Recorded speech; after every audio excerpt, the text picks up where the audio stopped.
What is the slowest, most boring car you can possibly think of? I'm talking about a car that has no right to any performance claims. The antithesis of speed, in a car loathed by car enthusiasts the world over. Well, actually, that ought to do.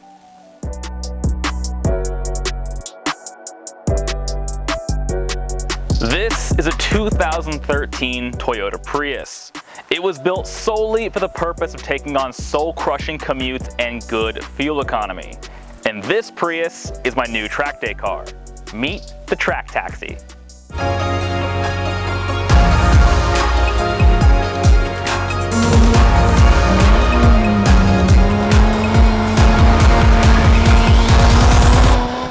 If the yellow paint in the name didn't already give it away, this Prius has served Los Angeles as a taxi for the past few years before being bought by yours truly for a very reasonable sum.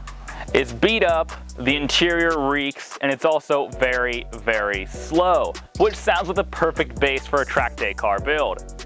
Can you make a Toyota Prius fast? Can a Toyota Prius even do some hard laps around the racetrack without blowing up? Well, with this project, we're gonna find out. When it comes to buying used vehicles, a lot of people like to do a pre-purchase inspection where you take a car to a trusty mechanic or repair shop and have them look the car over, but I think that saps all the fun out of buying a cheap used car. So instead, I bought this car pretty much sight unseen and then figured out all the issues with it as I drove it home. And boy, are there some issues. In the interim, before I go dive bombing corners on the racetrack with my new Track Taxi Toyota Prius, we should at least do some basic maintenance and repairs on this car. So let's get started. So high performance brake pad options for a Toyota Prius are perhaps unsurprisingly a little bit limited. Ahead of shooting this first episode, there were several weeks of me calling every single performance brake pad manufacturer I could possibly find and ask if they support this application, or maybe there's like a different Toyota model they have that happens to fit these brake calipers, and the options were few and far between. I basically ended up finding out that the only real off-the-shelf options were from WinMax and Project Mu, which are two JDM brake pad companies. The unfortunate problem with that is that no one in this country actually stocks those parts because, perhaps unsurprisingly, no one is asking for racing pads for Toyota Prius in this country. I was able to find a couple of distributors who could help me out with importing the brake pads, but they both said to the effect of it'll be at least 3 to 4 months before they'd get here. That's no good. The whole brake pad thing actually ended up being a huge bottleneck for this project as I tried to kind of line up some of the pieces ahead of time. I ended up finding my solution on eBay. And that's because I found a wholesaler who was closing out excess remaining inventory that they actually had in stock, and they actually listed these Hawk HPS, high performance street brake pads for the Prius. Now, interestingly, these pads are not actually in Hawk's current product catalog, and that's because they were discontinued perhaps a few years ago. So I was lucky enough to find a distributor who had these in stock fronts and rears. Unfortunately, the front Hawk HPS pads simply did not fit in the calipers. They were just much too thick. Fortunately, the rears did fit. The Prius has tiny little brakes on it, but at least Toyota did upgrade this 3rd generation model with the inclusion of rear discs, as older models had drum brakes, which sounds absolutely terrifying for what we're trying to accomplish here. But hopefully the slightly bigger brakes means this thing will have just enough stopping power to not send me 6 feet deep into an early grave on the track. So with the Hawk brake pads at least in the rear of the car and these whatever brake pads up front, I guess for the time being we're going to call the brake pads sorted. So the next step is obviously brake fluid, because when you're driving your car hard on the racetrack, the number one thing that's going to go wrong on most road cars are the brakes. Whether it's your brake pads, your rotors, your calipers, or indeed your brake fluid boiling over, having brakes go out on the racetrack, trust me, is terrifying. It's happened to me several times, it's no good. And so brake fluid is one thing I never cheap out on, especially in a car that's gonna see any amount of track time or hard driving. Fortunately, my friends over at Motul heard that I was modifying a Prius for track days, and after they got done laughing at how much of an idiot I am, they did send me a little care package. That includes, among other things, their Motul RBF 660. Now this is Motul's racing brake fluid, and 660 refers to the heat it can withstand before boiling over. Now, unlike regular brake fluids you're going to find at your local auto parts store, these racing brake fluids like Motul's can just withstand much higher temperatures and ensure much better repeatability and consistent performance on the racetrack without having your brake fluid boil over and losing brake pedal pressure. So the Prius has a continuously variable automatic transmission, aka a CVT. And I know just the arrangement of the letters C, V, and T is enough to make many automotive enthusiasts vomit, but there's one perk about the CVT on the Prius, and the fact it's easily serviceable. In fact, the Prius CVT has a regular drain and fill plug, just like most manual transmission cars. While I'm under here, I'm also going to change out the coolant. And interestingly, it looks pretty simple at face value. There's a little valve here for the radiator. You just turn this guy kind of up here, and it looks like it kind of just comes out. Yeah. That's pretty simple. While the coolant was draining, I also took a few minutes to change out the air filter, which is exceptionally easy on the Prius. Draining and filling the Prius radiator just like any other car. However, bleeding the cooling system, getting trapped air bubbles out of the system is a bit trickier because this is a hybrid, and naturally when you're idling, you want to turn the engine off, which is not conducive with what we're about to do. Fortunately, wizards across the internet have found a solution that does not require you taking to the Toyota dealership, and I can do it just by pushing the right magic combination of the brake pedal, the gas pedal, and hitting the park button. So if you'll excuse me, I'm going to watch this video very carefully and try and do this properly. I'll be right back.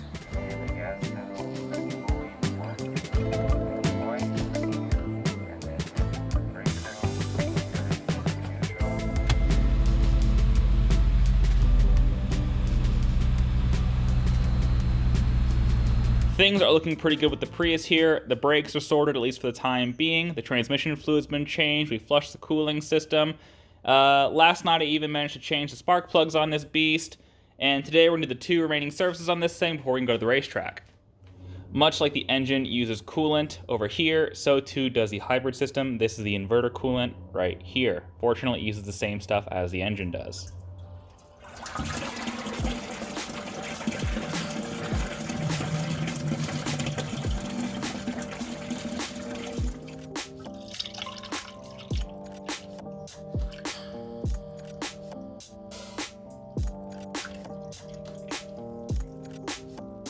Just like the coolant and the brakes, there's a process to bleed the inverter coolant so you get any air bubbles out. And let's see if I can get this thing to go. Now, if you're at a Toyota dealership, you have a fancy tool that does this for you, but fortunately, internet wizards have figured out kind of how to make this work.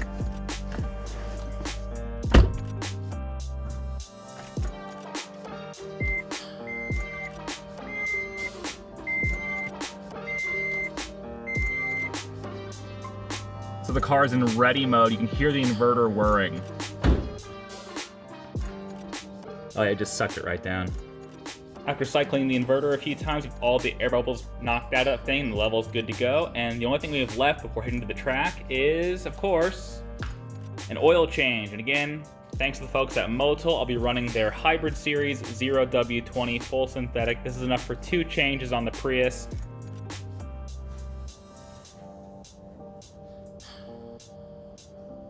So I couldn't get the oil filter cap off. This is absolutely crazy. So the Prius uses a cartridge style filter. So there's like a whole plastic assembly here and the filter sits inside all of this. And I bought the fancy Toyota oil filter cap wrench.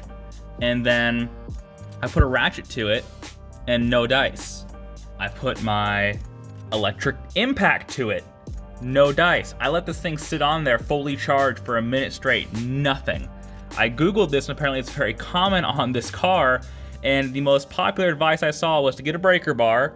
So I found the longest breaker bar that would just not hit the floor, and then turn around, hold on to the front arm of the subframe, and kick this as hard as possible. And that's what it took to get this off. That's insane.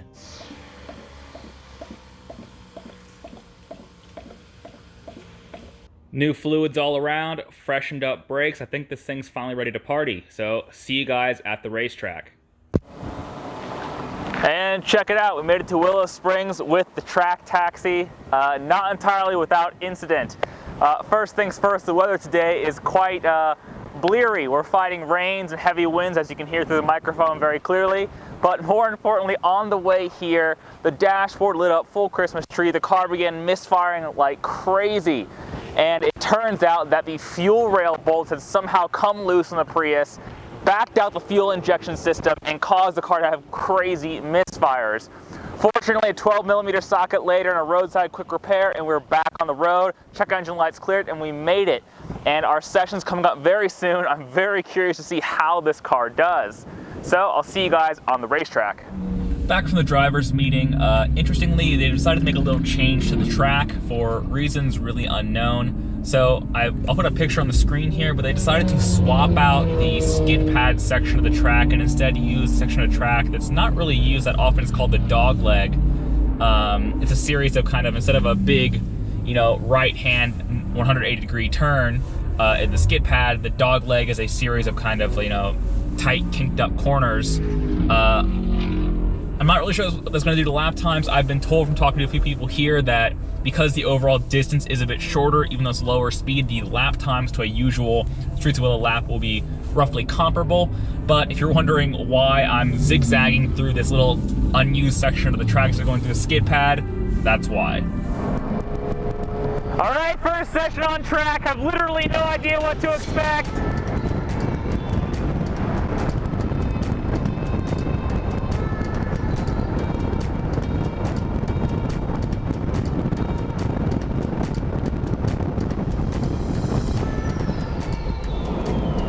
Oh, the steering's really slow.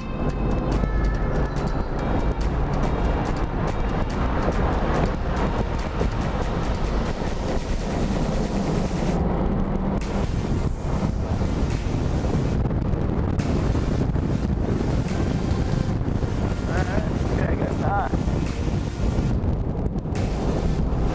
So this thing does actually have traction control. I see it flashing. I didn't know. There's no light.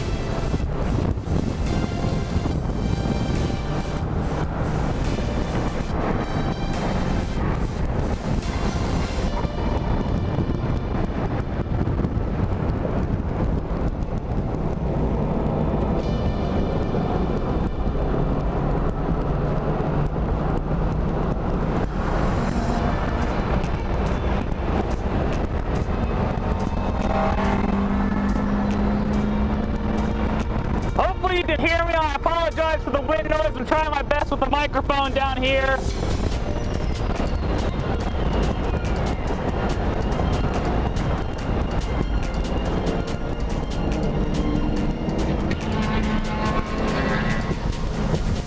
I have to figure out the traction control. The light is flashing and pulling power.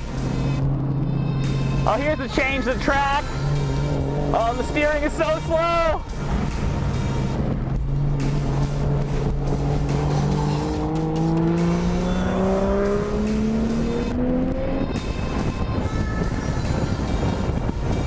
Yes!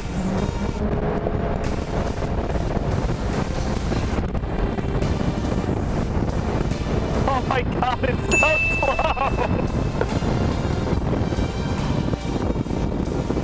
Oh, the traction control is really reeling me in.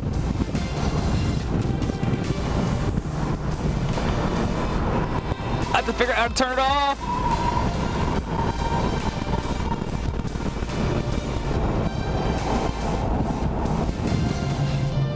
Oh, well, the traction control really did not like that.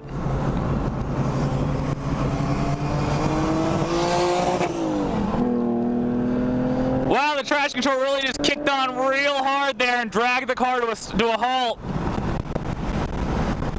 Oh, the front brakes smell brutal. And now I'm in traffic. I'm holding these two guys up. Sorry, guys. I'm trying my best. Oh my God, the fucking traction control again. It's so bad. It just drags the car to a halt. This sucks. I need to figure out how to kill it. And there's a whole train of cars behind me. Are you gonna go past or not? Are you gonna fucking go? You're in a GTR, Jesus. All these people with fast cars drive so slow, I don't get it. This is my ABS main fuse. And now that I've pulled this, my dashboard looks like a Christmas tree. But thankfully, everything is now off. Traction, stability control, ABS, all of it. Now the car does feel a little bit weird because it's a hybrid. Now it doesn't know what to do about the brake regen and all of that, but hopefully I can get some faster laps in here. Now the traction control won't be constantly intervening and slowing me down. Fingers crossed.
And boom, track day done.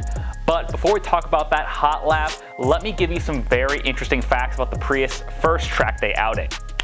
First things first, according to the trip computer, driving to the track, doing the track day and driving home, the Prius averaged over 29 miles to the gallon overall, which is seriously impressive. For those curious, the track taxi was doing about 15 mpg while on the racetrack. Most cars do between 5 to 8-ish. Now to put that in perspective, that means that on a full tank of gas, the Prius can drive to the track, do the track day, drive home, and still have about a quarter of a tank of fuel left. That's incredible. As for the fast lap itself, well, the peak speed was a blistering 76.7 miles per hour down the back straight. For perspective, Project Civic Si will hit about 96 miles per hour on that same stretch. My final lap time was a 150.4, which is hilariously slow. However, after running that weird track configuration with the dog leg versus just using the skid pad, I actually suspect that the way we ran the track was about 3 seconds slower than the usual configuration. Though I'll touch more on that in a second. As far as I'm concerned, this experiment has proven a point. I often hear people say, well, I'll do a track day eventually when I buy the right car or do the right modifications or whatever excuse they can possibly come up with. But the fact of the matter is that you don't need to do all of that. If you genuinely have an interest in getting out to the racetrack, all you need to do is make sure your car can pass a basic safety inspection, perform some basic maintenance on it, and maybe throw some new brake pads in it. That's it. To just go to the track and have fun, most cars out of the box are totally fine. You don't need some crazy expensive car, you don't need a bunch of excuses to give your friends. It really is that simple. To be honest with you, driving the Prius was the most fun I've had on the racetrack in years. Fundamentally, we all go to the track to have fun, but the pursuit of faster lap times can often make us lose touch of why we're there in the first place. Chasing a good lap time should ultimately be about fun and self-fulfillment, and I was definitely ticking both of those boxes with the track taxi. The question now is, where do we go from here? Well, I set that baseline lap time, and now it's time to throw some modifications at the track taxi and then head back to the track to see how much faster we can make this very, very slow Prius go. So stay tuned for the next episode of the Track Taxi, where we dive into the very interesting world of Prius modifications. If you have any recommendations or ideas, please drop a comment down below, because like the brake pads, finding modifications for a Prius has been exceedingly difficult. Though, eagle-eyed viewers might notice a few hints in the background if you look closely. In any case, these videos will be coming out weekly, so please hit the subscribe button and that little bell icon so you can stay in the loop. Thank you very much for watching. See you guys next time.